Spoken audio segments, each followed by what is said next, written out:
अब क्या बताते हैं, नारद, ब्रह्मा जी कह रहे हैं कि नारद यों संदेहग्रस्त होकर हम लोग आपस में कहने लगे, हम वहां रुके रहे।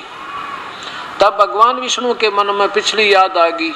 भगवान विष्णु ने कहा, उन चारों सायनी भगवती को देखकर विवेक पूर्वक निश्चय कर लिया कि तब भगवान विष्णु ने उन चारों सायनी भगवती को देखकर विवेक पूर्वक निश्चय कर लिया कि ये भगवती जगदम्बिका हैं, यानी ये अपनी सबकी माता है। तब उन्होंने कहा कि ये भगवती हम सबकी आदि कारण है, यानी हमें उत्पन्न करने वाली है। महाविद्या महामाया के नाम है, ये पूर्ण प्रकृति है। अब ये ध्यान रखना भक्तात्माओं के प्रकृति नाम दुर्गा की तरफ संबोधित हो रहा है। आगे देखो, ये क्या बताते हैं भगवान विष्णु के, इस देवी को मैंने देखा था, ये वे ही दिव्यांगना है जिनके पर्यावरण में जब पानी ही पानी था, मैंने इसके दर्शन हुए थे। जब मुझे उस समय मैं बालक रूप में था, मैं छोटा सा बच्चा था। भगवान विष्णु स्वयं कह रहे हैं, मुझे पालने में झुला रही थी। वट वृक्ष के पत्थर पे एक सुंदर सैया बिछी थी, उस पर लेटकर मैं अपने पैरों के अंगूठों को चूस रहा था। अब सिद्ध हो गया कि भगवान विष्णु, ब्रह्मा विष्णु की माता ये दुर्गा है। और विष्णु जी, यही तीसरा स्कंद देखिएगा, तीसरा स्कंद में खुद भगवान विष्णु और शंकर आप स्वीकार कर रहे हैं कि हमारी क्या स्थिति है। विष्णु जी अपनी माता दुर्गा की महिमा गाता है, तुम शुद्ध स्वरूपा हो, यह सारा संसार तुम्ही से उद्भासित हो रहा है। मैं ब्रह्मा और शंकर हम सभी तुम्हारी कृपा से विद्यमान हैं। और क्या लिखा है कि हमारा आविर्भाव और तिरोभाव हुआ करता है। हमारा तो जन्म और मृत्यु होती है, हम अजरो अमर महेश्वर, हम मृत्युंजय नहीं है, हम कालज्जय नहीं है। खुद भगवान आप स्वीकार कर रहे हैं कि हमारा तो आविर्भाव माने जन्म और तिरोभाव माने मृत्यु हुआ करता है। केवल तुम ही नित्य हो, सदा रहने वाली तू ही हो, जगत जननी और प्रकृति। ये प्रकृति शब्द दुर्गा के लिए है, प्रकृति और सनातनी देवी हो। अब भगवान शंकर बोले, देवी यदि महाभाग विष्णु तुम्ही से उत्पन्न प्रकट हुए हैं तो उनके बाद उत्पन्न होने वाले ब्रह्मा भी तुम्हारे बालक हुए, और फिर मैं तमोगुणी लीला करने वाला शंकर क्या तुम्हारी संतान नहीं हुआ? अर्थात मुझे भी उत्पन्न करने वाली तुम ही हो। इति सिद्धम, ब्रह्मा विष्णु महेश नाशवान है, अजरो अमर नहीं है। देखो, हमारा तो आविर्भाव और तिरोभाव होता है, हमारी तो जन्म और मृत्यु होती है, और इनकी माता दुर्गा है और पिता इनका काल है। इन दोनों का आपस में संयोग है। अब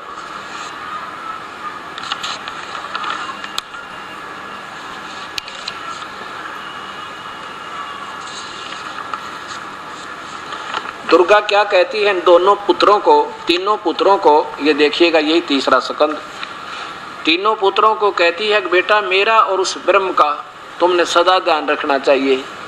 तीसरा स्कंद, ये नीचे देखो इधर, दुर्गा ने कहा, ये क्या कहती है कि महानुभाव देवताओं, अब मेरा कार्य करने के लिए विमान पर बैठकर तुम लोग शीघ्र पधारो। कहाँ जाओ? पधारो माने जाओ। कहाँ जाओ? अपना अलग उन तीनों द्वीप नीचे तो लोक बना रखे हैं। कोई कठिन कार्य उपस्थित होने पर जब तुम मुझे समन करोगे मैं सामने आ जाऊंगी। ये तो बालक है इनके आगे, ब्रह्मा विष्णु महेश, दुर्गा और काल के सामने बालक हैं, बिल्कुल थोड़ी शक्ति वाले। देवताओं, मेरा तथा सनातन परमात्मा का ध्यान, मेरा और इस ब्रह्म का यानी अपने पिता का ध्यान तुम सदा करते रहना चाहिए। हम दोनों का श्रवण करते रहोगे, तुम्हारे कार्य से धोने में किंचित मात्र संदेह नहीं। अब देखो, यहाँ ब्रह्मा ने पूछा था कि हे माता, ये ब्रह्म आप ही हो या कोई और शक्ति है? ये देखो, ब्रह्मा जी कहते हैं इस प्रकार मैंने जब भगवती जगदम्बिका से विनय पूर्वक पूछा वाणी में मुझसे, तो वो कहने लगी मैं और ब्रह्म एक ही हैं। ब्रह्म ये काल, यानी ये बताती नहीं साफ, इसके डरते हैं। मैं और ब्रह्म एक ही हैं, मुझे और इस ब्रह्म में किंचित भी मात्र भी भेद नहीं है। जो वे हैं वो मैं हूँ और जो मैं हूँ वो वे हैं। अब यहाँ तो ये गोलमोल ये कर रही है और यहाँ स्पष्ट बता रही है कि हम दोनों का है। इस शास्त्र को समझने के लिए कबीर परमेश्वर बुद्धि देता है, नहीं तो 5500 वर्ष हो गए, इसमें कोई निष्कर्ष नहीं निकाल सका। ये देखिएगा, मेरा तथा सनातन परमात्मा का ध्यान तुम्हें सदा करते रहना चाहिए। हम दोनों का श्रवण करते रहोगे तो तुम्हारे कार्य करने में किंचित मात्र भी संदेह नहीं रहेगा। अब ये ना समझना ये दास इन ब्रह्मा विष्णु महेश को बिल्कुल हे नजर आपकी दृष्टि में हे जताना चाहते, नहीं। अब देखो, हमने सभी अधिकारियों के शक्ति का ज्ञान होना चाहिए। जैसे एक मंत्री का क्या पावर है, मुख्यमंत्री की क्या पावर है, प्रधानमंत्री की क्या पावर है, पर हमारे से फिर भी 100 गुना 1000 गुना अच्छे, हम तो इनके सामने कुछ भी नहीं है।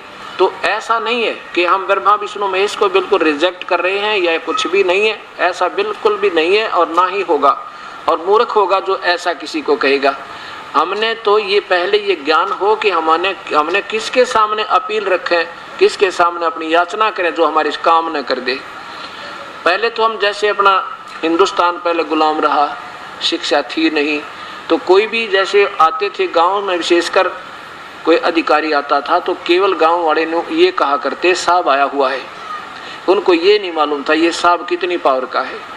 तो अब हमने ये पता हो गया कि मंत्री की क्या पावर है, मुख्यमंत्री की क्या पावर है, प्रधानमंत्री की, राष्ट्रपति की क्या शक्ति है और नीचे के अधिकारियों की क्या शक्ति है। तो हमारे बुरे नहीं, हमारे लिए आदरणीय फिर भी हैं। हमने न्यू पता लग गया कौन से काम बनेगा और फिर हम उसी के पास जाएंगे अपील लेके, ऐसे भ्रमित ना रहेंगे। अब ये इससे इतना ज्ञान होगा अपने को और फिर साधना सुचारू हो जाएगी, प्रभु हमारे साथ होगा, बेड़ा पार हो जाएगा। अब ये प्रसंग चल रहा है कि ब्रह्मा विष्णु महेश ये तीनों गुण है, रजगुण ब्रह्मा है, सतगुण विष्णु है, तमगुण शिव जी है। इसके लिए फिर प्रमाण लीजिए कि क्योंकि गीता जी को प्रारंभ करेगा ये दास आपके सामने, अभी पवित्र शास्त्र का सोल्यूशन करने से पहले इतने प्रमाणों का एक भूमिका बनाई जा रही है कि ताकि मैं गीता जी को आपके सामने सत्य ज्ञान आपका एज इट इज जो गीता जी बताना चाहती है पवित्र शास्त्र आपके हृदय तक पहुंचा सको। इसलिए ये भूमिका बन रही है। अभी तो ये सत्संग प्रारंभ नहीं हुआ है जिसके लिए ये सारा यत्न किया जा रहा है, क्योंकि ये पहले वाला जो अधूरा ज्ञान हमारे हृदय में घना समा गया और वो बेसलेस लोकवेद है। लोकवेद होता है सुना सुनाया ज्ञान, क्षेत्रीय ज्ञान। जैसे हिंदू किसी तरह पूजे हैं, मुसलमान अपने किसी तरह पूजे हैं, ईसाई किसी तरह, शिव सिख किसी तरह, या फिर क्षेत्र में कि तो हनुमान की जय जयकार, कि तो गणेश जी की पूजा है, तो किसी देवी की है, कि तो भैरव की है। वो अक्षेत्रीय ज्ञान होता, लोकवेद कहते हैं उसको। अब हमें ये सतज्ञान शास्त्र आधार हमने करना है, तब हम सफल होंगे। अगर भक्ति करनी है तो ऐसे करनी होगी और नहीं तो कोई लाभ नहीं होगा, क्योंकि वो गीता जी में मना है। अथ देवी भागवतम सबकम सहमात्यम, ये कहां से प्रकाशित है? खेमरा श्री कृष्ण दास प्रकाशन बंबई। और इसमें अब देखिएगा तीसरा सकंद वही, ये संस्कृत भी साथ है इसमें। अथ श्री मद देवी भागवते भाषा टीका युक्ते तृतीय सकंद है प्रारंभते। अब इसमें भगवान शंकर स्वयं कहते हैं अपनी माँ को, ये 7वां श्लोक अंत हुआ, 8वां यहाँ से प्रारंभ हुआ। शंकर जी कह रहे हैं, हे माते दुर्गा को, यदि हमारे ऊपर सदा आप दयायुक्त हो तो हमको तमोगुण किस प्रकार प्रदान किया? मेरे को तमोगुण क्यों बना दिया माता आपने? और ब्रह्मा रजोगुण और विष्णु हरि सतोगुण। फिर देखो ये 7वां अंत हुआ श्लोक, 8वां प्रारंभ होता है। हे माता, यदि हमारे ऊपर सदा दया युक्त हो, हमको तमोगुण किस प्रकार प्रदान किया? ब्रह्मा रजोगुण और हरि सतोगुण। ओए होए। फिर संस्कार देखो, 7वां श्लोक अंत हुआ, 8वां प्रारंभ हुआ। यदि दया धर्मना न सदाम्बिके कथम अहम, अहम माने मुझे, विहित माने बना दिया। क्या? तमोगुण, मेरे को आपने तमोगुण क्यों बना दिया? और कमल जय, कमल से उत्पन्न होने वाले ब्रह्मा को रजोगुण संभव रजोगुण बना दिया, क्यों बनाया आपने? और विहित सुविहित क्यों सतोगुण सतगुणों हरि और विष्णु को आपने सतगुण किस लिए बनाया? यदि आप हमारे पर दयालु हो, क्योंकि इन तीनों भगवानों को खूब पता है कि तुम्हारे कारण ये के जुल्म हो रहा है। किसी का बेटा मर रहा है किसी की बेटी मर रही है शंकर भगवान के कारण, यानी मृत्यु के ये देवता हैं, ये संहार करते हैं। और रजोगुण से हम एक दूसरे में विषय वासना, ये ब्रह्मा का गुण जबरदस्ती संतान उत्पत्ति करवाता है, और भगवान विष्णु का गुण हमें एक दूसरे में मोह ममता रखता है ताकि ये एक दूसरे के साथ जुड़े रहें और मृत्यु से कल न जाएं, ताकि इनका यहाँ से हृदय न हटे। तो ये भगवान भी दुख पाते हुए माँ से कह रहे हैं, माता एक तरफ तो आप कहती हो बेटा मैं तुम मेरे बहुत प्यारे हो, क्योंकि माँ को बच्चे प्यारे होते ही हैं, लेकिन फिर इनको गुण ऐसा बना दिया काल ने, तो ये क्या करें इनके। तो ये स्वयं भी दुखी होकर कहते हैं, फिर हमें क्यों ऐसे गुणों में युक्त कर दिया, अपने में तमोगुण बना दिया, और शंकर विष्णु को सतोगुण और भगवान इसको ब्रह्मा को रजोगुण क्यों बनाया। अब ये सिद्ध हो गया कि रजगुण ब्रह्मा, सतगुण विष्णु, तमगुण शिव जी। अब इस पवित्र, और ये तीनों नासवान हैं। दुर्गा किसे कहते हैं? प्रकृति को दुर्गा भी कहते हैं। दुर्गा को प्रकृति नाम भी दिया है, 4 बार आपको दिखाया। शिव महापुराण, पवित्र श्री शिव महापुराण, पवित्र श्री दुर्गा पुराण में आपके सामने स्पष्ट हुआ। अब ब्रह्मा विष्णु महेश की उत्पत्ति दुर्गा और काल से। ब्रह्म, ये गीता ब्रह्म बोल रहा, जैसे सुबह आपके को सत्संग सुनाया था, प्रमाण दिया था कि भगवान श्री कृष्ण ने गीता नहीं बोला, ये काल ने, ब्रह्म ने बोला। और ये अध्याय नंबर 14 का 3, 4, 5 ये स्पष्ट करता है कि दुर्गा तो सबकी माँ है और काल सबका पिता है। ये पवित्र शास्त्र श्रीमद् भगवत गीता जी, गीता प्रेस गोरखपुर से प्रकाशित है। अध्याय नंबर 14 का ये श्लोक नंबर इधर देखिएगा, 3, 4, 5। अब ये काल बोल रहा है, ब्रह्म कह रहा है कि मेरी, ये अर्जुन मेरी महत ब्रह्म रूप यानी मूल प्रकृति तो सभी प्राणियों की, भूतों की योनि है, अर्थात गर्भाधान स्थान है, और मैं उस योनि में चेतन समुदाय गर्भ को स्थापन करता हूँ। उसके संयोग से सब प्राणियों की उत्पत्ति होती है। आगे देखिए 4 में,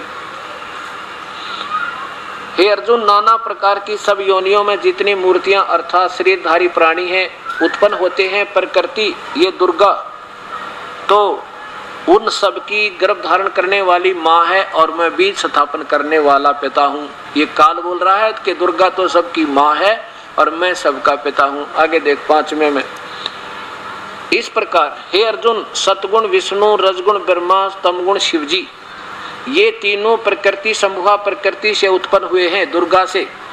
ये गुण, ये तीनों भगवान अविनाशी जीवात्मा को शरीर में बांधते हैं कर्मों के आधार पर, और यही कर्म दंड में बांधे रखते हैं। ये तीनों भगवान भी इसको फंसाए रखते हैं। सिद्ध हो गया कि ब्रह्मा विष्णु महेश की उत्पत्ति दुर्गा और ब्रह्म यानी काल तय। और ये अभी तक इनके बारे में माता पिता भी नहीं बता पाए। ये भगवान शिव की महिमा गाने वाले, भगवान विष्णु की महिमा गाने वाले। बताओ जिन शिक्षकों को अपने सिलेबस की पुस्तकों में क्या लिखा है ये आप ज्ञान नहीं तो स्टूडेंट को, विद्यार्थियों को क्या पढ़ाया होगा, ये आप सोचना होगा आपने। और जो आउट ऑफ सिलेबस यानी दंत कथा, वो नावल पढ़ा दिए, कॉमिक्स पढ़ा दिए अपने तय, हम उन पर आधारित हो गए, क्योंकि गुरुओं की बातों पर विश्वास करना विद्यार्थी का स्वाभाविक फर्ज बने। तो हमारे पूर्वज भोले भाले थे, उन्होंने जो बताया हम उन्होंने स्वीकार कर लिया। अब भी हमारा स्वभाव यही है कि संत ठीक ही बताया करते हैं, लेकिन संत होगा तो ठीक बताओगा, असंत ठीक नहीं बता सकते, क्योंकि उनको स्वयं ज्ञान नहीं, इसलिए वो असंत जिन शास्त्रों का ज्ञान नहीं। अब देखिएगा 7वें अध्याय का, अब ये जो मैं प्रारंभ करना चाह रहा था ताकि आपके आत्मा में उथल पुथल ना होए, इसलिए ये इतनी भूमिका बनाकर ये 4 श्लोक समझाना चाहूंगा गीता जी के, जब आपके समझ में आओगी। 7वें अध्याय का 12, 13, 14 और 15 श्लोक में कितना रहस्य छुपा रखा है ब्रह्म ने, कमाल। क्योंकि गीता जैसा शास्त्र ब्रह्म तक की साधना का और पूर्ण ब्रह्म के ज्ञान का, ज्ञान तो इसमें पूर्ण ब्रह्म का भी है, 1 नंबर का शास्त्र है सारे संसार में। और ये वो शास्त्र है, ये उस समय रचा गया था, ना कोई हिंदू था, ना मुसलमान, सिख, ना ईसाई। ये केवल मानव मात्र के कल्याण के लिए कलयुग में एक संक्षिप्त ज्ञान दिया था। लेकिन इसको भगवान खुद कहता है कि इसको तो वो समझाओगा जो तत्वदर्शी संत होगा, आम संत इस गीता के ज्ञान को नहीं समझा सकता। स्पष्ट भगवान ने कहा है 4 अध्याय के 34वें श्लोक में। अब देखिएगा इसमें अध्याय नंबर 7 का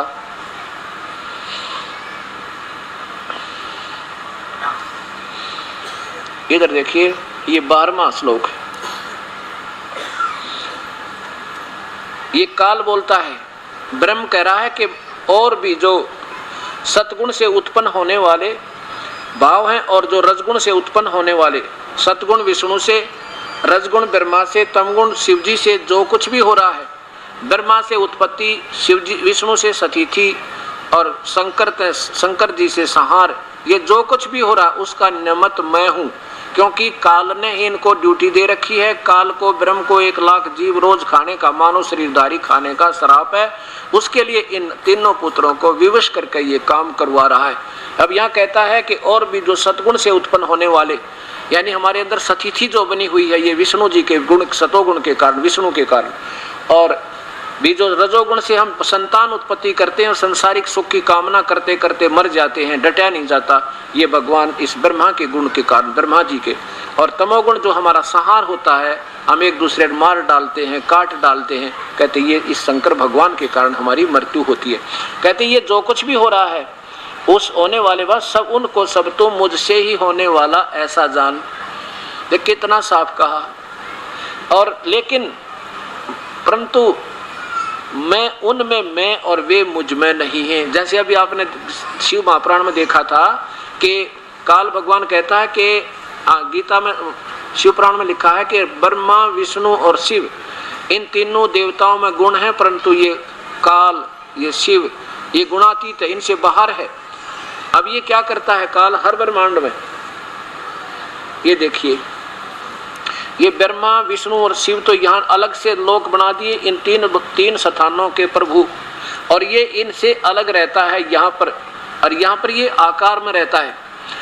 और जब चाहे यहाँ से बिल्कुल खाली कर देता है इस लोक को, अंतर्ध्यान हो जाता है, और पत्नी को अपनी को यहाँ छोड़ देता है, दुर्गा को। इसका अलग लोक भी है ब्रह्म लोक में दुर्गा का। ये कहता है कि मैं उनमें और वे उनमें नहीं, मुझ में नहीं है, क्योंकि ये इनसे न्यारा रहता है और इससे भी भिन्न, बिल्कुल सबसे अलग जब रहता है ये अपना, वहाँ एक ब्रह्मांड में तीनों पुत्रों की उत्पत्ति करके यहाँ आकर विराजमान हो जाता है। और डेली भी यहाँ पर आता है ये, और जब चाहे अपने ब्रह्मांड में जो से में चाहे चला जाता है। ऐसा इसका वर्णन है।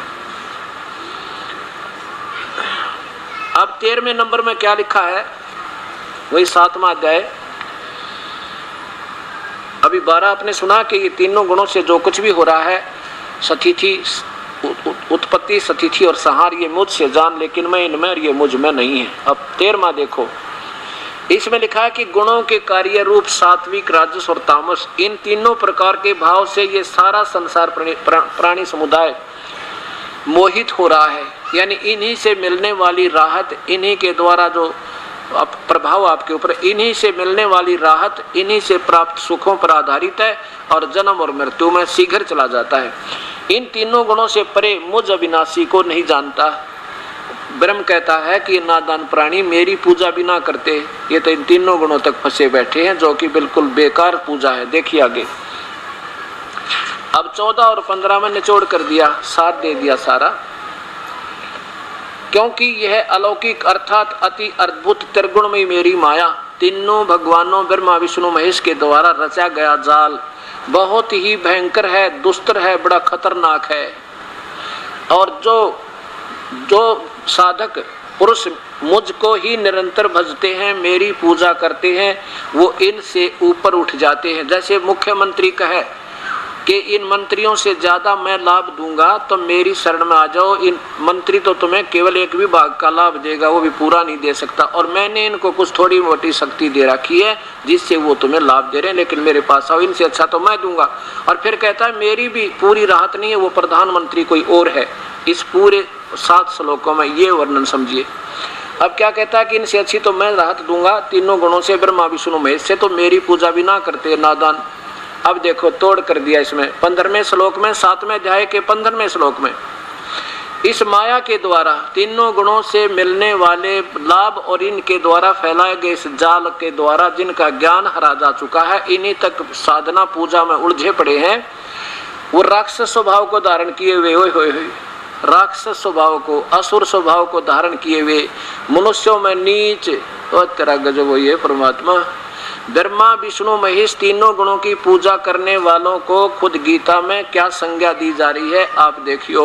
और ये हमारे से पूजा उन गुरुओं ने करवाई, हमारे भोले भाले प्यारी आत्मा माता पिता को ऐसे उलझा रखा। क्या लिखा है कि इस तीनों गुणों के द्वारा जिनका, माया के द्वारा जिनका ज्ञान हरा जा चुका है, आसुर स्वभाव को धारण किए हुए मनुष्यों में नीच दूषित कर्म करने वाले दुष्कृत्य न यानी भक्ति मार्ग के ये बुरे कर्म है ब्रह्मा विष्णु महेश तक की पूजा करना। और देवताओं के नीचे की तो कहना है कि बहुत खतर खराब मूढ़ा मूर्ख लोग और मुझे नहीं बजते यानी मेरी पूजा नहीं करते। पूजा का जिक्र चल रहा है। तीनों गुणों की पूजा में जो अक्षणिक सुख, थोड़ी सी देर नरक स्वर्ग और यहाँ संसारिक सुख में ये चक्कर काटते रहते हैं, तो ब्रह्म साधना से 1000 गुना ज्यादा लाभ है ब्रह्मा विष्णु महेश की पूजा तक, 1000 गुना। लेकिन ये भी पूर्ण ठीक नहीं है। स्वयं ये स्वीकार करता है काल मेरी भक्ति भी अनुत्तम घटिया है। अभी दिखाऊंगा 7वें अध्याय में।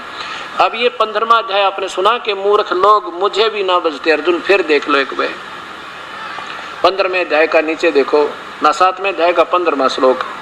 इस त्रिगुणमयी माया रजगुण ब्रह्मा सतगुण विष्णु तमगुण शिवजी से होने के पूजा से मिलने वाले लाभ पर आधारित हो जाने से हमारी बुद्धि जो कमजोर होगी, ज्ञान हरा जा चुका है, वो राक्षस स्वभाव को धारण किए हुए मनुष्यों में नीच हे परमात्मा और बुरे कर्म करने वाले मूर्ख लोग मेरी भक्ति भी ना करते, ब्रह्म साधना भी ना करते। अब विचार करना क्यों इन्हें ऐसा गीता जी में क्यों कहा गया कि तीनों गुण रजगुण ब्रह्मा सतगुण विष्णु तमगुण शिव जी के उपासक राक्षस स्वभाव के हैं और मूर्ख हैं।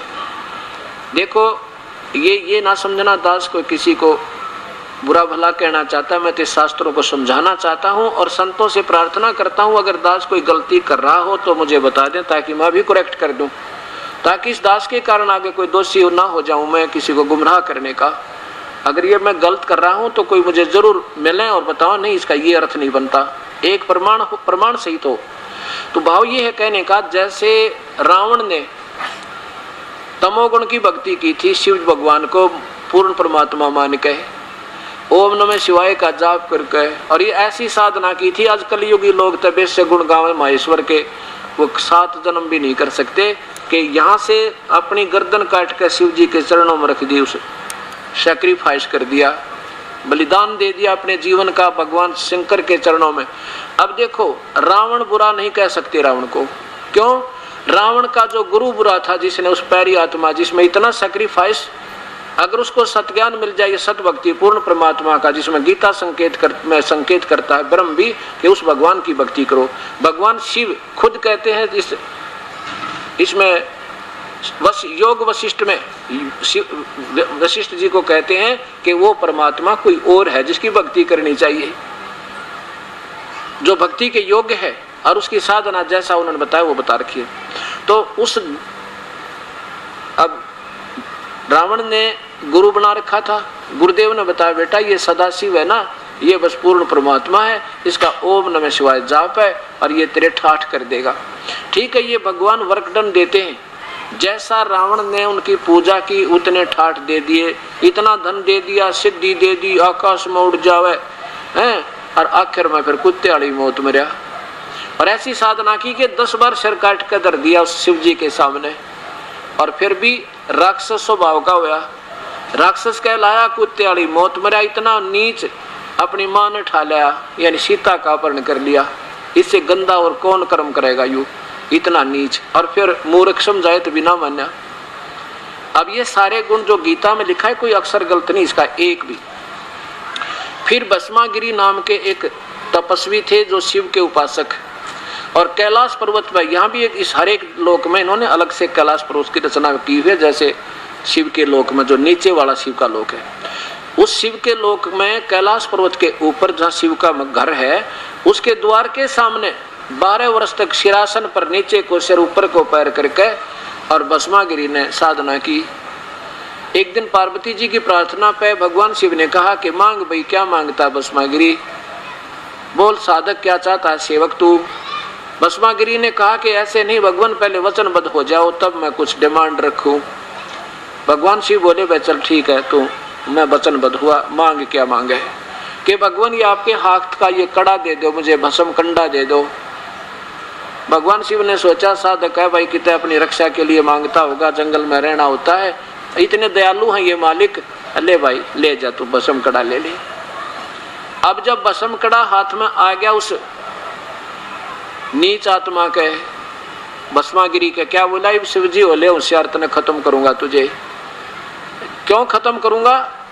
कि पार्वती को तो पत्नी बनाऊंगा और तुझे मार डालूंगा, अरे तेरा नाश पापी आत्मा। अब बताओ गीता गलत नहीं है?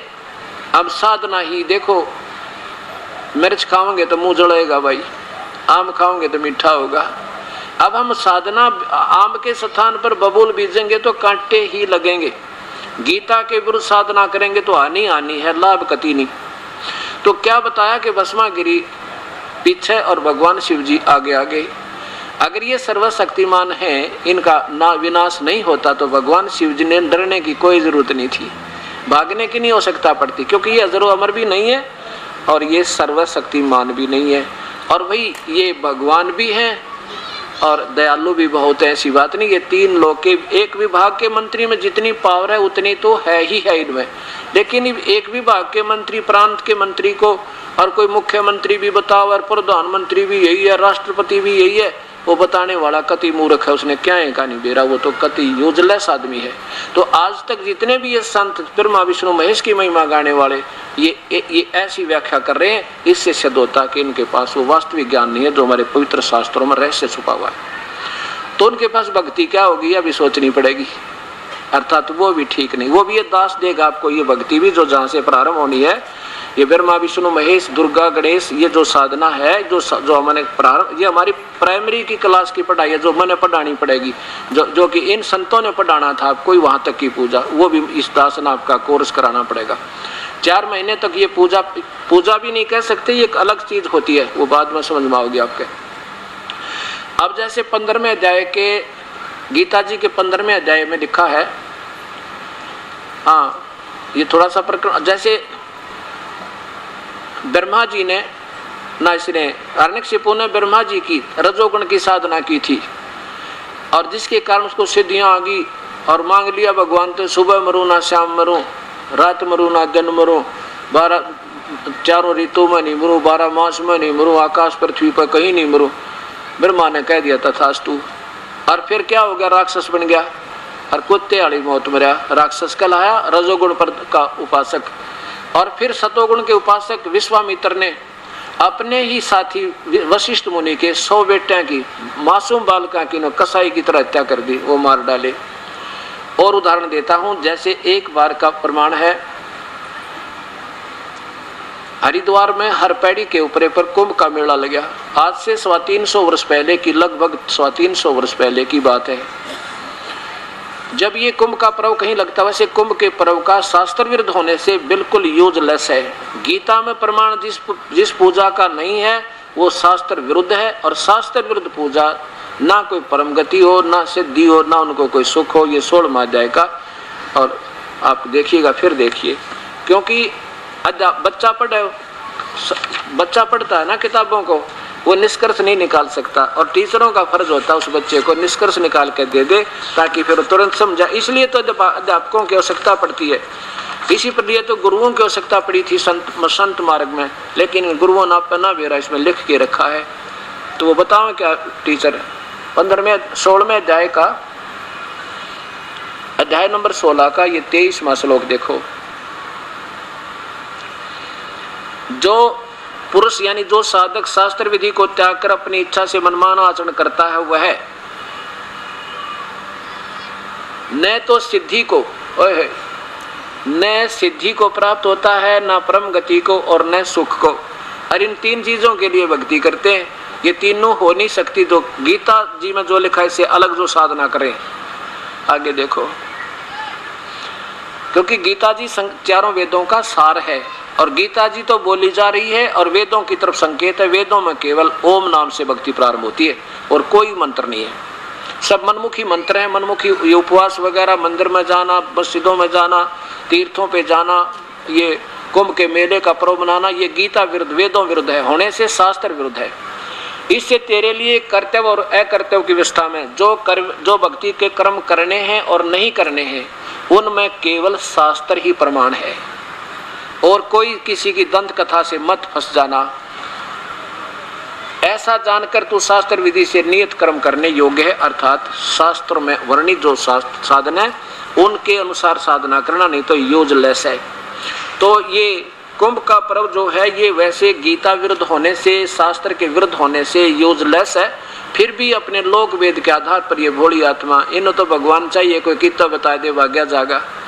तो क्या हो गया कि वहां हर की पैड़ियों पर कुंभ के मेले का एक पर्व भी लगने का संयोग बता दिया किसी ने। ये प्यारी आत्मा आम साधक भी और ये तीनों गुणों के उपासक, जैसे ये नाथ औगड़, ये नाथ नागा कनपाड़े और ये गिरी पुरी, ये सारे शिव जी के तमोगुण के उपासक हैं, और वैष्णु ये शिव जी विष्णु जी के उपासक हैं। और ये सभी जाकर के अपने अपने खेमों में, अपने अपने समूह में जाके एकत्रित हो गए ग्रुप में। और जब आया स्नान करने का समय, सुबह सुबह चल पड़े स्नान के लिए। सबसे पहले ये नागा महात्मा पहुंच गए जो कति नंगे रहते हैं, और हर की पैड़ियां का ऊपर जाकर खड़े हो गए, और पीछे से वो दूसरे ग्रुप आ रहे हैं, कहीं से पुरी आ रहे हैं, कहीं से गिरी आ रहे हैं, कहीं से कनपाड़े नाथ आ रहे हैं, और कहीं से वैष्णु साधु आ रहे हैं।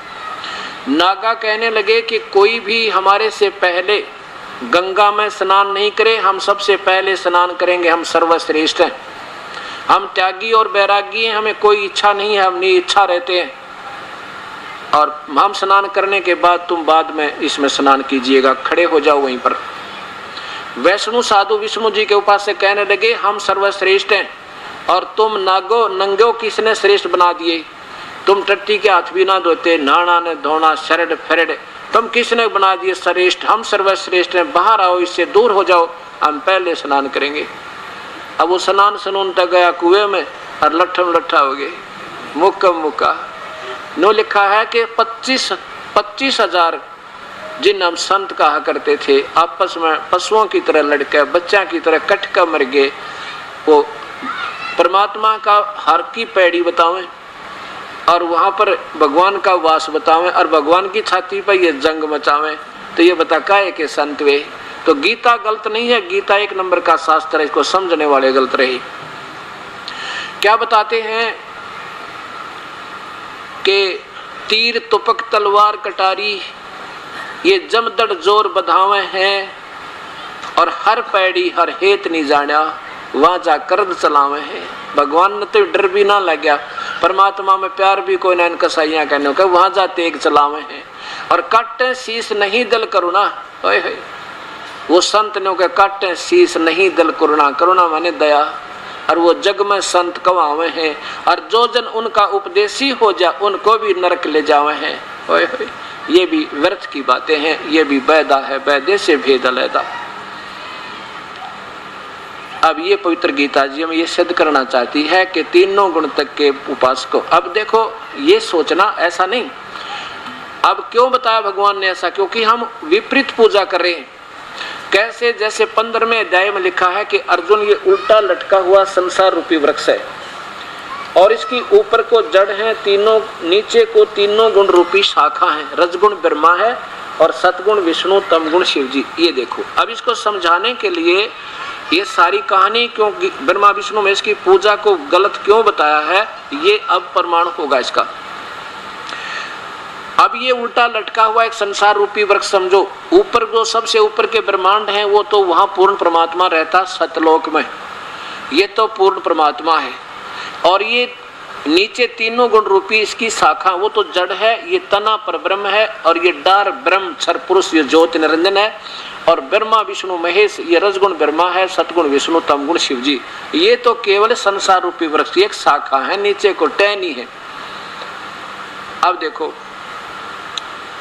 कबीर परमात्मा ये पूर्ण ब्रह्म अपनी महिमा आप बताते हैं कि अक्षर पुरुष एक पेड़ है, निरंजन वा की डारे। अक्षर पुरुष जो जड़ जो जमीन से ऊपर नजर आता है उसको वृक्ष कहते हैं, पेड़। अक्षर पुरुष एक पेड़ है, निरंजन वा की डारे, और निरंजन ये क्षर पुरुष ब्रह्म, और तीनों देवा शाखा है, ये पाते रूप संसार। अब देखो ऐसा नहीं है, हम तो और नीचे हैं इनसे। ये देखो ब्रह्मा विष्णु महेश, और हम तो यहाँ लटक रहे इन तक गए।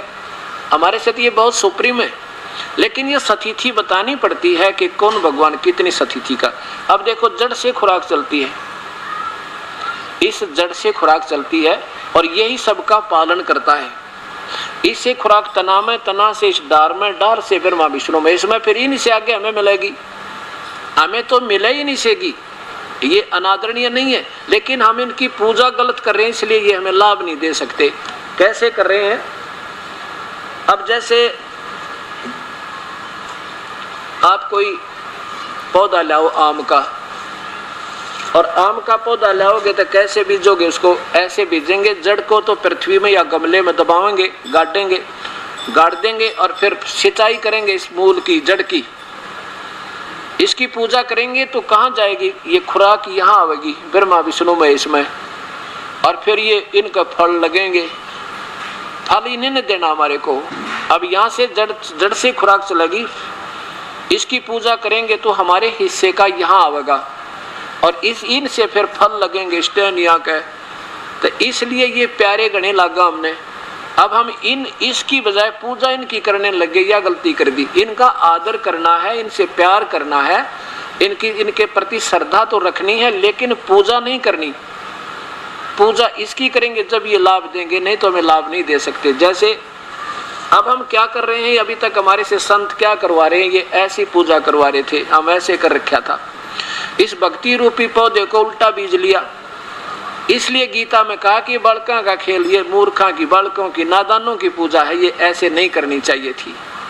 क्या बताते हैं? एक साधे सब सधे, एक के साधे सब सधे, ये सब साधे सब जावे, माली सींचे मूल को हो, फले फूले गाए। बिना बिना मांगे देंगे ये भगवान फिर आपको, जब यहाँ इसकी पूजा करोगे पूर्ण परमात्मा की। अब इसके लिए इसलिए बताया कि मूर्खों की पूजा ये उल्टी कर दी, और ये शास्त्र विरुद्ध साधना है, क्योंकि अब मूल को छोड़कर टहनी पूजन लाएंगे। अब 3 भगवानों की सतिथि इसी 15वें अध्याय के 2 श्लोक आपके सामने स्पष्ट करेंगे। ब्रह्म, परब्रह्म और पूर्ण ब्रह्म, क्षर पुरुष, अक्षर पुरुष और परम अक्षर पुरुष, ये 3 भगवान हैं। ब्रह्म, परब्रह्म और पूर्ण ब्रह्म। अब देखिएगा ये पवित्र शास्त्र गीता जी अध्याय नंबर 15 का और श्लोक नंबर 16 और 17 में कति स्पष्ट कर दिया 3 भगवानों की न्यारी न्यारी व्याख्या। ये 15वां अध्याय श्लोक नंबर यहाँ से देखो 16, क्या लिखा है कि द्वौ माने 2, इमौ माने इन दोनों लोकों में, ब्रह्म और परब्रह्म के लोक में, क्षर पुरुष और अक्षर पुरुष के लोक में, पुरुषौ, पुरुषौ माने 2 भगवान, पुरुष माने प्रभु होते हैं, भगवान होते हैं, 2 भगवान हैं, पुरुषौ 2 लोके, इससे पृथ्वी वाले लोक में, इन दोनों लोकों में, ब्रह्म और परब्रह्म के लोक में ये 2 भगवान हैं। कौन कौन? ये क्षर पुरुष माने नाशवान भगवान, ये पुरुषव जो शब्द है इन दोनों के साथ लगता है, जो संस्कृत में अनुवाद करते हैं।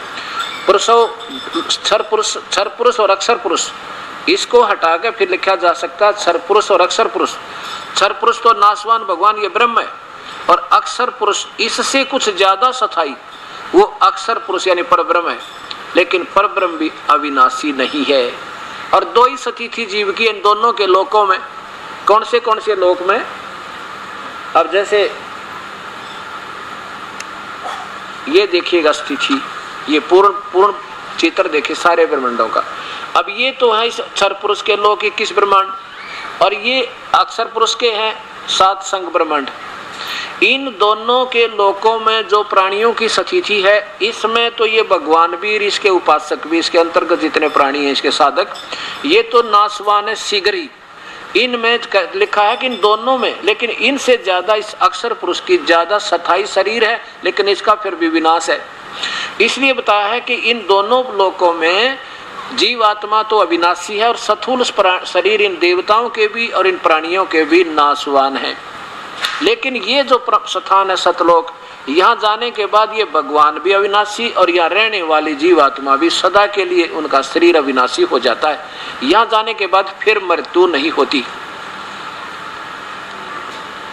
अब यहाँ देखो,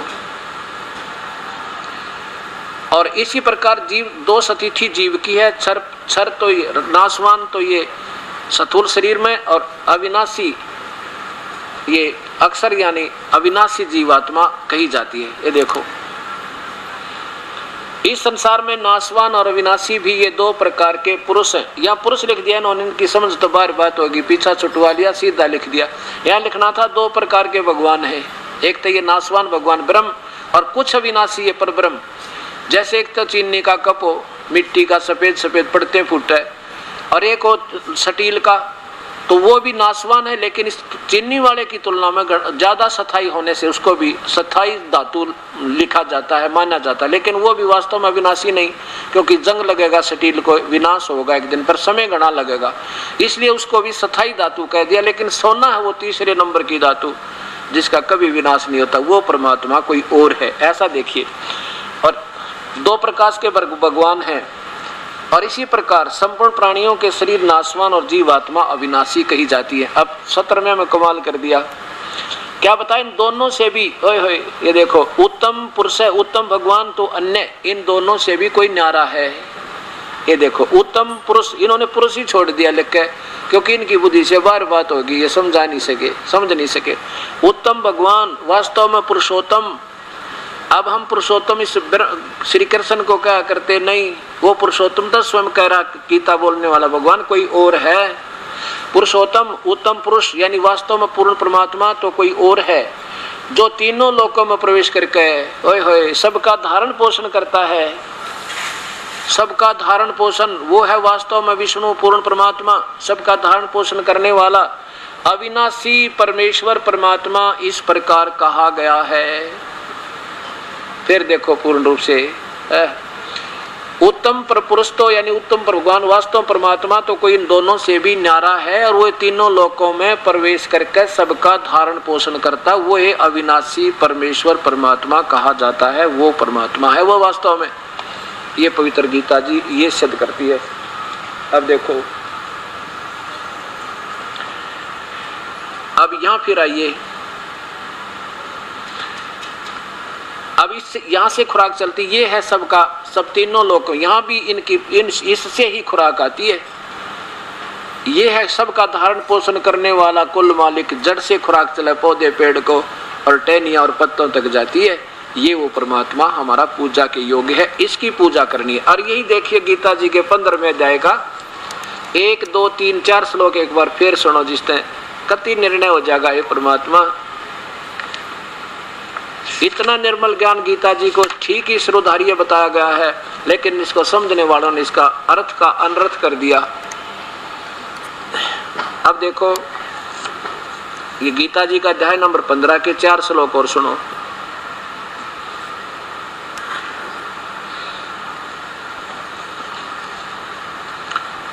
इस प्रथम अध्याय नंबर 15 का श्लोक नंबर प्रथम में निर्णय दे दिया। क्या बताया कि ऊर्ध्व मूलम अधः शाखम, ऊपर को जड़ वाला नीचे को शाखा वाला। ये देखो हिंदी देखो महापुरुषों की, जहाँ इन्होंने ठीक लिखा है बिल्कुल ठीक किया है, और जहाँ इनकी बुद्धि नहीं काम कर पाई तो उन्होंने गोलमोल कर दिया, इसलिए ये सारा ज्ञान उलझ गया। ये सही लिखा है, आदि पुरुष परमेश्वर मूल वाले, ओए होए, जिस उल्टे लटके हुए संसार रूपी वृक्ष की जड़ तो पूर्ण परमात्मा, आदि पुरुष पूर्ण परमात्मा, सबसे पहले वाला भगवान जिसने सारे ब्रह्मांड रचे, आदि परमेश्वर मूल वाले, उल्टे लटके हुए संसार रूपी वृक्ष में जो जड़ तो पूर्ण परमात्मा मूल वाले, और अधः तीनों गुण रूपी शाखा, रजगुण ब्रह्मा, सतगुण विष्णु, तमगुण शिवजी शाखा वाले, इस उल्टे लटके हुए संसार रूपी वृक्ष को अविनाशी कहते हैं। आदि पुरुष परमेश्वर मूल वाले है, अधः शाखम, नीचे को शाखा वाले, तीनों गुण रूपी शाखा वाले, अधः माने नीचे को, अधः शाखम नीचे को शाखा वाले संसार रूपी पीपल के वृक्ष को अविनाशी कहते हैं। और वेद जिसके पत्ते कहे गए हैं, यहाँ देखिए, और उस संसार रूपी वृक्ष को जो व्यक्ति, जो साधक, जो संत जो संत यानी मूल सहित तत्व से जानता है वह वेद के तात्पर्य को जानने वाला स वेदवित। या ये क्या स्पष्ट किया है कि जो इस पूरे ब्रह्मांडों को और इस पूरे संसार रूपी वृक्ष की जड़ क्या है, तना क्या है, टहनी क्या है, डार क्या है, ऐसा जो बता देगा वो तत्वदर्शी संत है, वो वेद के को सही जानता है, अर्थात वो तत्वदर्शी संत है। ये निर्णय कर दिया। सह वेदवित, वो वेद के तात्पर्य को जानने वाला है। और गीता बोलने वाला ये ब्रह्म भगवान कहता है चौथे अध्याय के 34वें श्लोक में कि अर्जुन, मैं नहीं जानता उस परम पिता की महिमा को, उसके बारे में मैं नहीं जानता, बता सकता, उसको तो उन संतों ने ढूंढ ले जो परम तत्व के जानने वाले हों। अध्याय नंबर 4 का और श्लोक नंबर 35 देखो, 34। उस ज्ञान को, यानी मैं नहीं जानता उस पूर्ण परमात्मा के बारे में, उस ज्ञान को तू तत्वदर्शी ज्ञानियों के पास जाकर समझ, उनको भली भांति दंडवत प्रणाम करने से, उनकी सेवा करने से, कपट छोड़कर सरलता पूर्वक प्रसन्न करने से वे परमात्म तत्व को भली भांति जानने वाले ज्ञानी महात्मा तुझे उस तत्व ज्ञान का उपदेश करेंगे। स्पष्ट कर दिया। भगवान कहता कि मैं नहीं जानता उस पूरे ज्ञान को, वो तो संत बताओगे। वो संत कौन होगा? तत्वदर्शी। वो यहाँ उसका निर्णय भी दे दिया भगवान ने, कति क्लियर कर दिया कि आदि पुरुष परमेश्वर मूल वाले, अधः शाखा, नीचे को तीनों गुण रूपी शाखा वाले इस संसार रूपी पीपल के वृक्ष को अविनाशी कहते हैं, वेद जिसके पत्ते कहे गए हैं। और उस संसार रूपी वृक्ष को जो संत, जो व्यक्ति मूल सहित जड़ से लेकर नीचे तक तत्व से जानता है वह तत्वदर्शी संत है। ये भी बता दिया। वो वेद के तात्पर्य को जानने वाला तत्वदर्शी, और दंत कथा बनाने वाला थोड़ा ही तत्वदर्शी होता है। अब आगे देखो, अब दूसरे में क्या कहा है? ये उस संसार वृक्ष की तीनों गुण रूप, रजगुण ब्रह्मा, सतगुण विष्णु, तमगुण शिवजी, तीनों गुण रूप, ये आगे देखो, ये बढ़ी हुई तो इनकी अपनी सोच। तीनों गुण रूपी विषय पर वाला शाखा, विषय विकारों में उलझाने वाली शाखा, यानी नीचे को टहनी है उस संसार रूपी वृक्ष की, और नीचे और ऊपर ये तीनों लोकों में फैली हुई हैं। और ये कर्मानुबंधनी, कर्मों में बंधन में बांधन की मुख्य कारण है। ये भी इस जीव को उलझाए रखती हैं, और ये तीनों के तीनों भगवान इन तीनों लोकों में व्यवस्थित हैं। आगे देखो, चौथे में, तीसरे में क्या कमाल कर दिया। अब भगवान गीता बोलने वाला कहता है कि अर्जुन, इस संसार वृक्ष का स्वरूप जैसा मैं तुझे बता रहा हूँ, क्योंकि इसने तो ऊपर तक मूल वाला बता दिया, नीचे तीनों गुण रूपी शाखा बता दी, बीच का कोई ज्ञान नहीं। तो कहता है कि मैं जो तुझे संसार रूपी वृक्ष का जैसा मैं कह रहा हूँ, जैसा सुना है, ऐसा नहीं है। ये तो कोई संत बताओगा इसको न्यारा न्यारा। इस संसार रूप वृक्ष का स्वरूप जैसा कहा है वैसा यहाँ विचार काल में, यानी तेरे और मेरे डिस्कशन में, इस गीता वाले ज्ञान में मैं तुझे नहीं बता पाऊंगा। क्यों नहीं? विचार में नहीं है, क्योंकि न इसका नहीं पाया जाता, क्योंकि न तो इसका आदि है और न ही अंत, और न इसकी अच्छी प्रकार कोई सतीथि है। इससे तेरे लिए इस अति दृढ़ मूल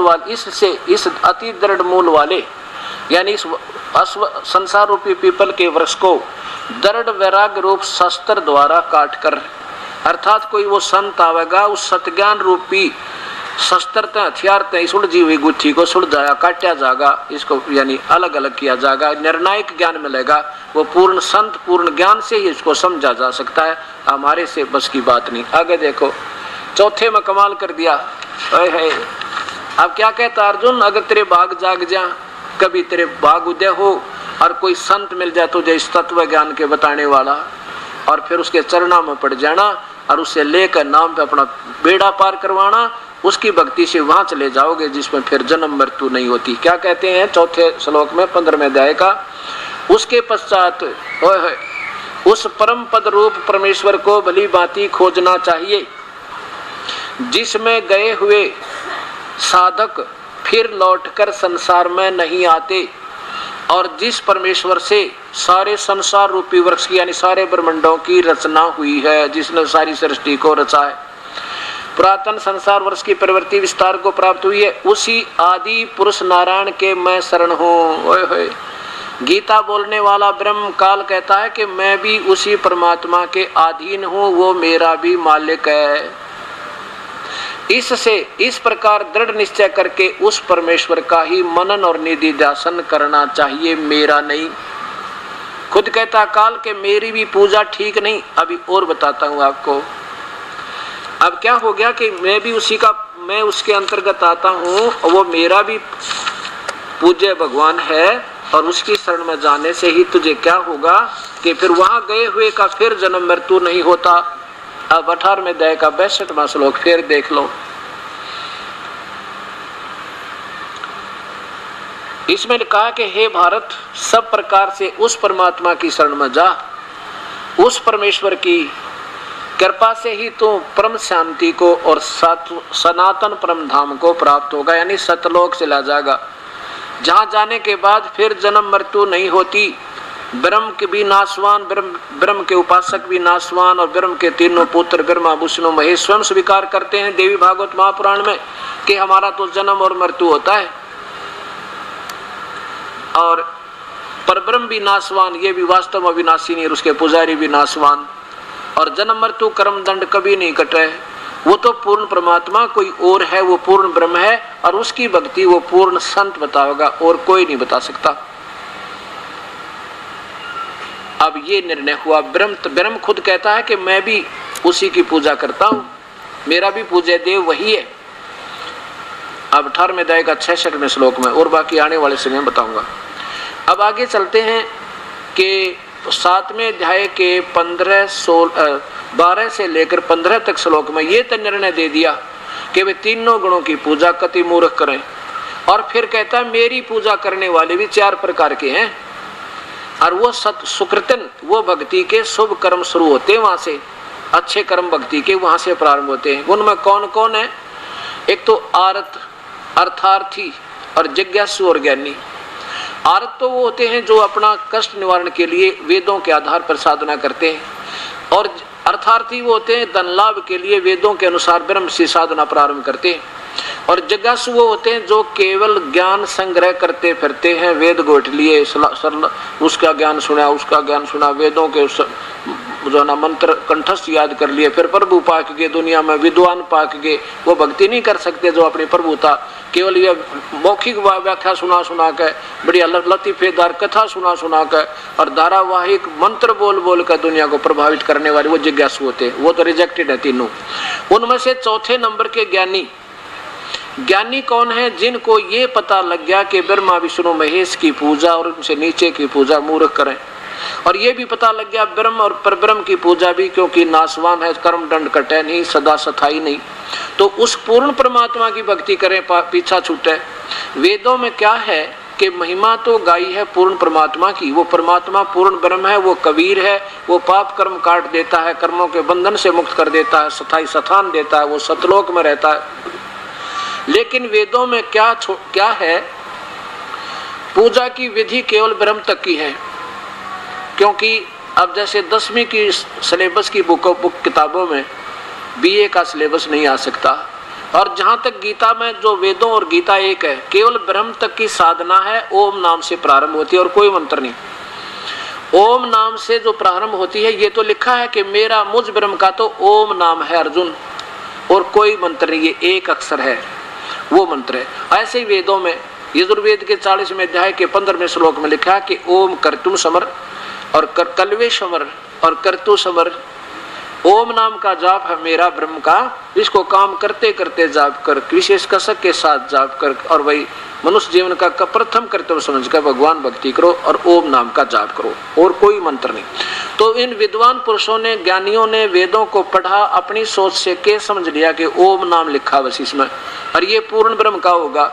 ओम नाम को पूर्ण ब्रह्म का समझ के और हजारों वर्षों तक साधना की, अपना शरीर भी गाड़ दिया, समर्पण कर दिया, चाहे मर जाए पेशक परमात्मा पाना चाहिए। तो ये गीता बताती है 7वें अध्याय का 18वां श्लोक, ये ज्ञानी आत्मा है तो उद्धार अर्जुन। उदार माने जो समर्पण कर दे, जान भी दे दे भगवान के लिए, परवाह ना करे, पर परमात्मा चाहिए। लेकिन ये बेचारी भोली आत्मा कहते हैं मेरी ही घटिया पूजा में आश्रित रहेगी, इनको पूर्ण परमात्मा की साधना का बेरा ना पटा। होए होए होए, कितना निर्णायक ज्ञान दिया, देखिएगा। अब 7वें अध्याय का 18वां श्लोक सुनाऊं, क्योंकि ये 3 तो बीच के आपको खूब पता है। हे परमात्मा। और ये गीता का अनुवाद करने वाले महापुरुष असमंजस में पड़ गए कि भगवान अपनी पूजा को घटिया क्यों बतावेगा, इसलिए इन्होंने अनुत्तम का अर्थ सर्वश्रेष्ठ कर दिया। ऐ तरह बुलाओ, ये बिना ज्ञान के अनर्थ कर दिया। 7वां अध्याय 18वां श्लोक, इधर देखो, ये 18वां श्लोक है। क्या लिखा है? उदारा सर्वे एवं एते ज्ञानी तू आत्मा एवं मे मतम। गीता बोलने वाला भगवान कहता है मेरे विचार में, मतम में मतम माने मेरे विचार में, ये ज्ञानी आत्मा विद्वान पुरुष जिन्हें पता लग गया कि एक भगवान की भक्ति करें और नहीं करनी, मूर्खा का काम, और वो उन्होंने जैसा सोचा समर्पण कर दिया ओम नाम के जाप पे, ये ज्ञानी आत्मा है। तो उद्धार माने शर भी दे दें। अब देखो संस्कृत सीधी समझ में आ जाएगी, कोई बड़ी बात नहीं। ये ज्ञान आत्मज्ञान होना चाहिए। अब क्या कहते हैं कि ये ज्ञानी आत्मा है, तो मेरे विचार में ज्ञानी आत्मा है तो बड़ी सारी की सारी बड़ी उद्धार, लेकिन ये बेचारी आश्रित से ही वो, क्योंकि वो मेरी ही, वो आश्रित माने आश्रित रही युक्त आत्मा, भगवान को चाहने वाली आत्मा, माम अनुतमाम गति, माम एवं मेरी ही, अनुतमा माने घटिया तो घटिया साधना में आश्रित रहेगी, उनको पूर्ण परमात्मा का ज्ञान ना हुआ, वो संत ना मिला तत्वदर्शी उनको। अब ये स्पष्ट आपके सामने क्या लिखा है कि वो मेरी, माम माने मुझ में, मेरे में ही मेरी अनुतमाम गतिम, मेरे द्वारा दी जाने वाली घटिया तो घटिया राहत में ही सीमित रहेगी, क्योंकि ये कहता मेरी भी मृत्यु तेरी भी मृत्यु अर्जुन, और कर्म दंड कटे नहीं, जन्म मृत्यु का दंड छूटे नहीं भाई। ये इसलिए ठीक है, इन और भगवानों से मेरी पूजा करने वाला 1000 युग तक महास्वर्ग में रह जाएगा, फिर भी जन्म मृत्यु है। इसलिए कहा कि मेरी ये अनुतमाम गति में मेरे तक ही सीमित रह गए, उनको पूर्ण परमात्मा का ज्ञान हुआ नहीं। अब देखो नीचे इन्होंने क्या लिखा है, अनुतमाम लिखना था घटिया तो घटिया, व्यर्थ से व्यर्थ, और इन्होंने अति उत्तम लिख दिया, सारा भावार्थ बदल दिया कति, क्योंकि ये डर गए इस बात है कि भगवान के बारे में कैसे लिख दें, अश्रेष्ठ है इनकी भक्ति। इन्होंने न्योना बेरा था, गीता कह के रही है। अब यहाँ बात बिगाड़ दी, अनुतमा माने अति उत्तम, तरह गजब है। और यहाँ देखो इसी 7वें अध्याय के 24वें श्लोक में यही लेखक क्या लिखता है, ये 24वें श्लोक में 7वें के में अनुत्तम माने अनुत्तम, यहाँ ठीक लिख दिया। दूसरे पृष्ठ पर इतने में बदल गए भाव को, यहाँ ठीक है अनुत्तम माने घटिया, अनुत्तम ही लिख दिया। चलो ना समझ में आई तन्यों का पीछा तो छुटवा गया, अनुत्तम लिख के फिर यहाँ अनर्थ क्यों कर दिया, या अनुत्तम माने घटिया तो घटिया। ये देखिए या अनुत्तमा माने अति उत्तम कर दिया, एक नहीं आज से 4-5 आगे दिखाऊंगा आपको। अब ये समझ में आएगी आपके धीरे धीरे सारी कहानी। जब ये देखिएगा श्रीमद् भगवत गीता, और ये उन महापुरुषों की है जिनका आज कति बोलबाला भारी है। संत श्री आसाराम जी आश्रम अहमदाबाद। अब देखो ये पुस्तक अपना मोल ले रखी है और पैसे लगा रखे हैं, और हर इंसान पढ़ रहा है। मैं सामूहिक पढ़ा दूं तो किसी का पेट में दर्द होना नहीं चाहिए, क्योंकि ये सब पढ़ रहे हैं। कोई बड़का क्या खेलते हैं कि लको कर छुपा कर रख लेंगे इनको, हम भी पढ़े और आप भी पढ़ो। अगर मैं कोई इनसे बाहर टिप्पणी गलत देता हूं तो वो मेरी मूर्खता है।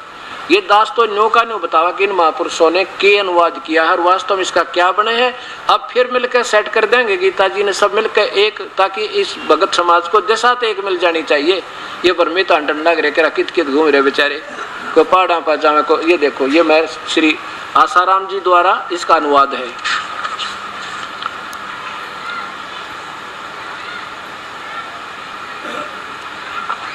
ये देखो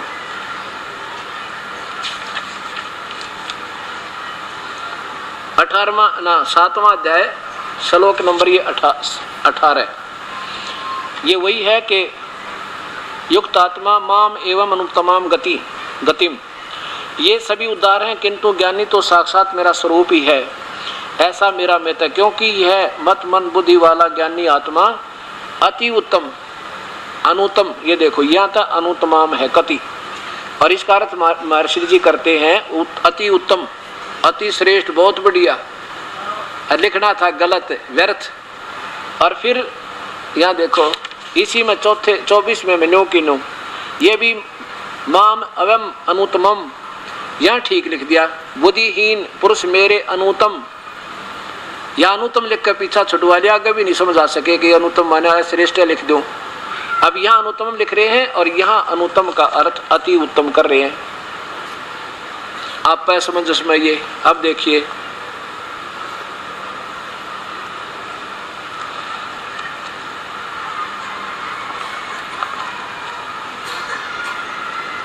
श्रीमद् भगवत गीता, और ये कहाँ से प्रकाशित है?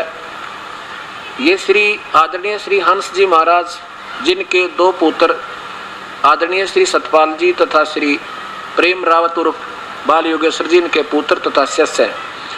ये कहाँ से? श्री सतपाल जी के आश्रम से प्रकाशित है। मानव उत्थान सेवा समिति, श्री हंस सत्संग भवन, 2/12, पंजाबी विभाग, नई दिल्ली से। अब इन्होंने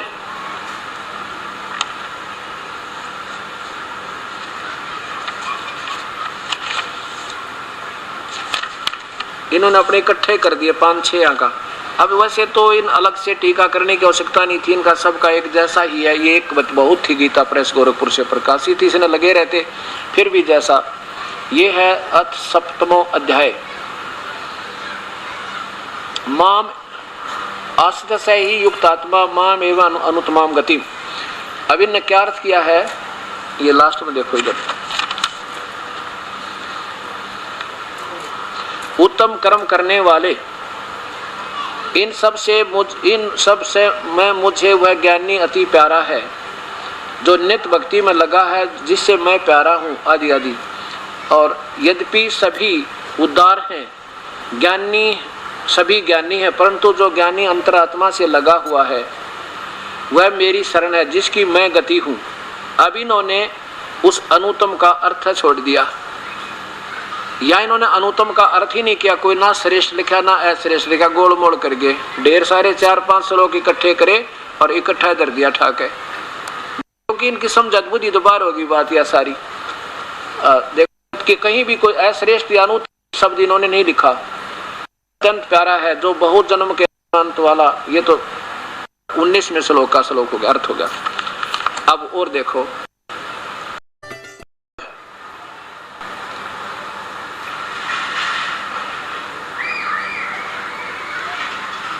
ये है आचार्य श्री सुधांशु जी द्वारा इसका टीका है। और ये देखो 7वां श्लोक, ये भी नीचे है, नीचे देखो 18वां श्लोक है, युक्त माम एवं अनुत्तमाम गतिम। इन्होंने क्या चतुरता की है, उत्तम माने सबसे अच्छा होता है, उत्तम माने अच्छा होता है, उच्चतर यानी अच्छा स्वभाव भाव, और नीचतर हुआ घटिया, इसने उच्चतर लिख दिया। गोलमोल करने की चेष्टा देखो, यूँ तो सभी बहुत अच्छे हैं, परंतु ज्ञानी को तो मैं समझता हूँ और मैं वही है, क्योंकि पूरी तरह अपने आप में योग में लगा कर केवल मुझ में ही आस्थित हो जाता है, जो कि मैं उच्चतर लक्ष्य हूँ। अनुत्तम का लिखना था निचतर, घटिया तो घटिया, निम्न सतर का लिखना था, और अनुत्तम का उच्चतर लिख दिया। बात वही है, चाहे अनुत्तम लिख दे, अति उत्तम लिख दे, चाहे उच्चतर लिख दे, वही बात है, कोई अर्थ में फर्क नहीं। उच्चतर कर दिया इसने, सर्वोच्च यानी सर्वोच्च लिखना था सबसे निम्न, घटिया तो घटिया हूं। अब यहां आपने एक और दिखाता हूं आपको, भगवान ब्रह्म कहता है, काल कहता है अर्जुन को, यदि मेरी भक्ति करता है तो नीचे की पूजा छोड़ दे, और उस परमात्मा की शरण में जाना है तो मेरी भी छोड़ दे। कि हम क्या करते रहे अभी तक, हम ओम नाम का जाप ऋषि, अब तो हम सारी शास्त्र की साधना कर रहे हैं, आप भी और हम भी कर रहे थे। पहले हम जब ऋषि थे, पहले द्वापर त्रेता सतयुग में, हम सब शास्त्रानुकूल साधना करते, वेदों अनुसार ओम नाम के जाप की कमाई, और कोई दूसरी साधना नहीं करते थे, 5 यज्ञ करते थे। उसकी हम क्या बेनिफिट लेते रहते, जैसे स्वर्ग चले गए, महास्वर्ग चले गए, हजारों युग तक वह महास्वर्ग में अपनी पुण्य कमाई खत्म करी, फिर नरक में आ गए और फिर पशु बन गए। अब ये चक्कर हमारा चलता रहा। अब हम क्या करेंगे, इस जो हम आपको जाप देंगे, ओम नाम का जाप मिलेगा और उसके साथ एक और मंत्र होगा, जो दोनों मिलकर सतनाम बनेगा।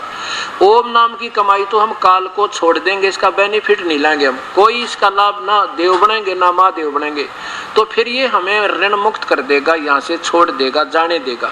अब ये स्वयं संकेत करता है कि अर्जुन तू मेरी कमाई ने मेरे लेवल की जो जाप तू कर रहा है ना, इसने मेरे में छोड़ कर उस एक की शरण में चला जा।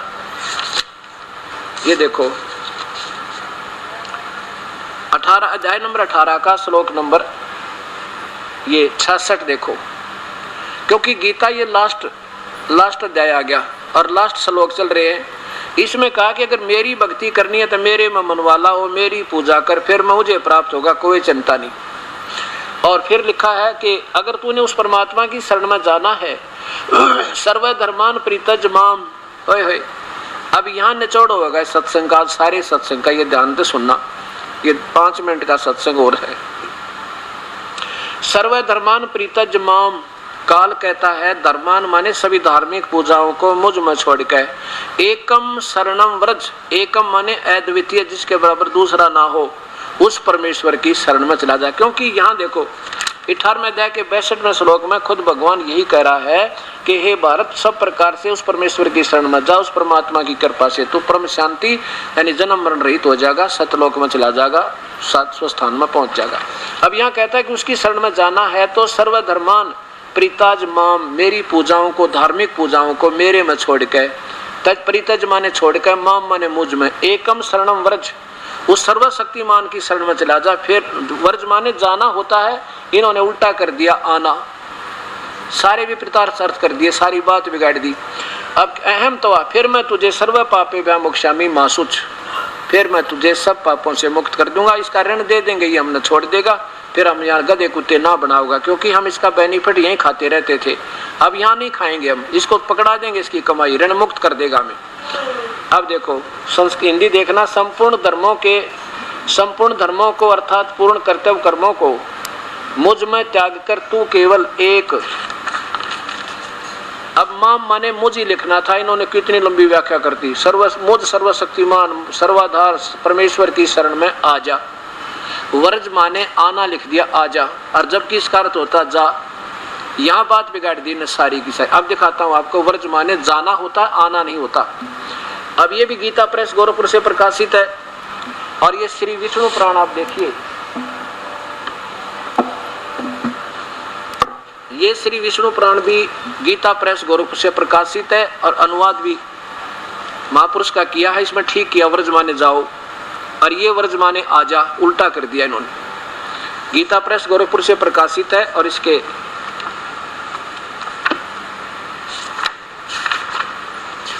इस 31 पृष्ठ देखना,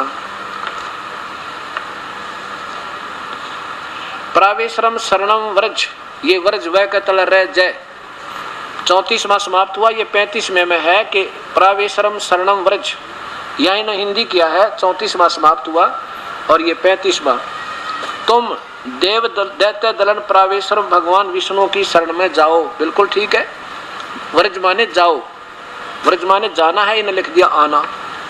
अब इसके प्रमाण के लिए आपको संस्कृत शब्दकोश और दिखाना पड़ेगा। अब मुझे यह सेवा और फालतू ज्यादा मिलेगी प्रभु की कृपा से कि ना जाने कई प्रमाण देने पड़ेंगे आपको, और जब जाके असत्य आपके हृदय में सत्य होगी, क्योंकि पहले जो गलत ज्ञान घना रंग दिया, और काफी दिन हो गया हम इसी के ऊपर रट्टे लगाते रहे। ये देखो शब्दकोश,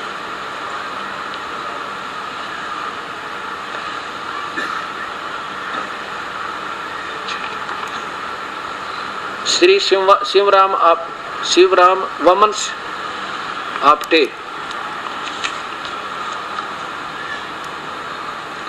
ये देखो वह के तल जय रे व्रज, व्रज माने जाना, चलना, प्रगति करना, और कोई अर्थ नहीं बनता इसका।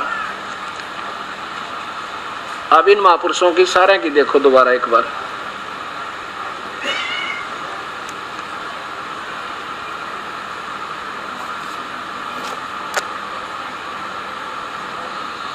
ये देखिएगा श्री सुधांशु जी महाराज,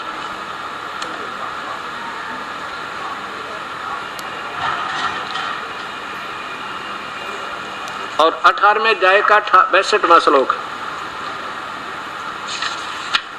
66वां 18वें अध्याय का अध्याय 18, ये 66वां श्लोक, एकम शरणम व्रज सर्वधर्मान परित्यज्य माम एकम शरणम व्रज, संपूर्ण धर्मों का आश्रय छोड़कर, पहले धर्म तो कोई था ही नहीं जब गीता बोली गई, कोई धर्म ना हिंदू था, ना मुसलमान, सिख, ना ईसाई, छोड़कर तू केवल मेरी शरण में आ जा। और लिखना था जाना, यानी गो माने जाना होता है, उसका कोई आना अर्थ कर दे तो बच्चा अगर स्कूल में लिखा हो ना परीक्षा में, उसको 0 नंबर आवे। और ये 100 के 100 प्राप्त है इनको आज के दिन में। क्या लिखा है? संपूर्ण धर्मों का आश्रय छोड़कर तू केवल मेरी शरण में आ जा और फिर मैं तुझे सब पापों से छुड़वा दूंगा। और लिखना था जा, क्योंकि इनको इस वास्तविकता का ज्ञान तो है नहीं, लेकिन ये मीठी बात बनाकर सभी महापुरुष और प्रभु पाक गए। और हमारे से तो क्योंकि वैसे पिछले संस्कारी हंस अच्छे हैं, पुण्य आत्मा है, लेकिन अब इनको ये भी आप भी मालूम को ना कि हम वास्तव में गलत बता रहे हैं। ये पता लग जाएगा उस दिन, ये बताओ कोई ना बंद कर देंगे, देख लेना। अभी तक इनका न्यूना जती है कि हम जो मार्गदर्शन कर रहे हैं वो शास्त्र विरुद्ध है, और जिस दिन पता लग जाएगा पुण्य आत्मा है, लेकिन उस दिन बंद कर देंगी, आप देख लेना। और संत होंगे तो असंत होंगे तो फिर तो कुछ भी करो। ये संत आसाराम जी द्वारा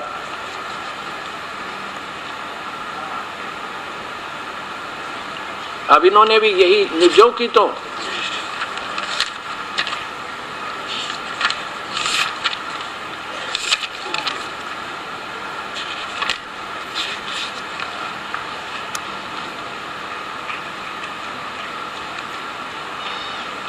ये 18वां अध्याय नीचे देखो, सर्वधर्मान परिताज माम एकम शरणम व्रज। क्या लिखा है? संपूर्ण धर्मों का अर्थात संपूर्ण कर्तव्य कर्मों को मुझ में त्याग कर तू केवल एक मुझ सर्वशक्तिमान सर्वधार परमेश्वर की शरण में आ जा। ऐ तरह का जो वो लिखने तो पहले न तो सोचते, कोई डिक्शनरी उठा कर तो देख लेते तुम लिखने क्या जा रहे हो। अब देखो ये श्रीमद् भगवत गीता श्री हंस जी महाराज, जो आदरणीय श्री सतपाल जी तथा आदरणीय श्री प्रेम रावत बालयोगी सर जी के पूज्य पिताजी, इनके आश्रम से, श्री सतपाल आश्रम से पता है मानव उत्थान सेवा समिति श्री हंस सत्संग भवन 2/12 पंजाबी बाग नई दिल्ली से इसकी प्रकाशित है ये। और ये सतपाल जी का चित्र, और यहाँ पर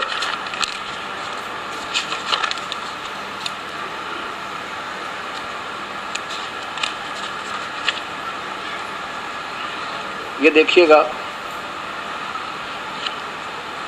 सर्वधर्मान प्रीताज माम एकम शरणम व्रज। इसका अर्थ ये चारों पांचों का इकट्ठा किया, ये लास्ट में आता है यहाँ पर। सर्व धर्मों के कर्मों को छोड़ के, धर्म तो पहले कोई था ही नहीं जब ये गीता लिखी गई थी, केवल मेरी शरण में आ। अब देखो ये दास तो बतावे एक, और इन महापुरुषों की मत है अनेक। अब किसी ने 2 दूना 6 पढ़ा दिया और वो 20 ने 1 पढ़ा दिया और 1 पढ़ा 2 दूना 4, तो उसकी देर तो बात समझ में आओगी, पर आवेगी क्योंकि वो सत्य है और ये असत्य है। अब यही बात हो रही है क्योंकि जो बुद्धिजीवी लोग इस बात को समझ रहे हैं। मुझे ये बड़ी खुशी हो रही है। जब दास ने ये सत्संग तैयार किया तो मन में ये आया था, परमात्मा सद्बुद्धि देना अपने बच्चों को, कहीं ये अपने सत्य से इतनी कड़वी सत्य को सहन ना कर सकें। पर आज ये समझ में आ गया कि प्रभु की प्यारी आत्माओं की कमी नहीं और बुद्धि हमारे अंदर अभी रह रही है, जिन्होंने आज स्वीकार कर लिया। कम से कम पूरे इंडिया में लगभग ये सीडी चल पड़ी। ये आस्था पे चला था पहला इस दास का ये प्रोग्राम, लेकिन वहाँ पर उन मजबूरी होगी उन आस्था चैनल वालों की, कहने लगे जी हम इसको नहीं चला सकते। क्यों नहीं चला सकते? कि बाकी सब बंद कर देंगे, वो वापस ले लेंगे हमारे से कार्यक्रम, और उन्हीं के सारे हमारी रोटी चल रही है, हम इसको नहीं चला सकते। हमने ये भी कह दिया भी पैसे की वजह से कम कर रहा है, तो वह बता देखना पैसे की कति औरों से ज्यादा ले रहा था हमारे से, और फिर भी नहीं चला पाया, उसकी मजबूरी होगी। मैं कोई बात नहीं, ये भगत पहले हम भगत समाज को शाना करेंगे और फिर ये आप समझ में आवेगी, फिर ये आप संघर्ष करेंगे इस सतमार्ग के लिए, हर इंसान से जाकर मिलेंगे। एक का समझ में आएगी, 100 समझ आओगा, क्योंकि तब आधार वो निराधार ज्ञान था। तो पुण्यात्माओं, इस चारों दिन के सत्संग में जो प्राणी सुन लेगा उसका बेड़ा पार, उसकी कई पीढ़ी तई का सुख हो जाएगा। सच कर मान लेना। बोलो सतगुरुदेव की।